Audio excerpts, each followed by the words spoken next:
Irisi jamana ka faamuyaso Kremlin ye u ka maramafɛn cɛjugu fangaw tanu kosɛbɛ ni san fila laban in kɔnɔna la u ni Ukraine ka kɛlɛ daminɛnen u ye kangari da kalo tɛmɛnen farajɛ jamanaw ye ko maramafɛn cɛjugu cili ko o bɛ sɔn ka k'a la ni mankan in juguyara. Ameriki jamana ye laseli kɛ ko ale ma tagamasere fosi ye mun b'a yira k'a fɔ ko Irisi jamana bɛ sɔn ka ka maramafɛn cɛjugu ninnu k'olu bila ladon kɛlɛ la donna nataw la. Ameriki jamana ka faamuyaso kuma latɛmɛna Karine Jean-Pierre ale ko an ma kun fosi ye fɔlɔ k'a fɔ an yɛrɛ ka kan ka maramafɛn cɛjugu ka yɛlɛma don olu koɲa la walima ka tagamasere ye mun b'a yira ko Irisi jamana bɛ fɛ ka maramafɛn cɛjugu kɛlɛ daminɛ Ukraine kɔnɔna la. A ye nin laseli kɛ Irisi jamana ɲɛmɔgɔ Poutine a ɲininkalen Irisi jamana ɲɛmɔgɔ ale ka kumaw la n'o ye Poutine ye. Poutine ye kuma laban minnu fɔ yanni Irisi jamana ka kalata cɛ ko o bɛ sɔn k'a to a ka to fanga la san wɔɔrɔ tuguni wagati min na a ka sardasiw bɛ kɛlɛ la Ukraine.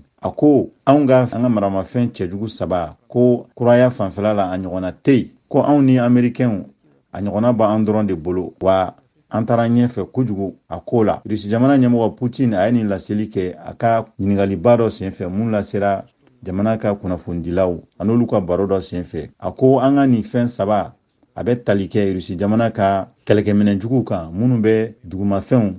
jikanfɛnw ani fiɲɛkanfɛnw wa an labɛnnen don k'a ci ni maramafɛnjugu ninnu an ye minnu fana fɔ san ni Irisi jamana ka ɲɛnamaya walima ni danko k'a bɛ kari an yɛrɛ ka kannabilali ko la. Poutine ye nin fara a ka kuma kan a ka ɲininkali senfɛ mun carila arabadon. Достаточно эмоциональная со стороны французского президента, связано в том числе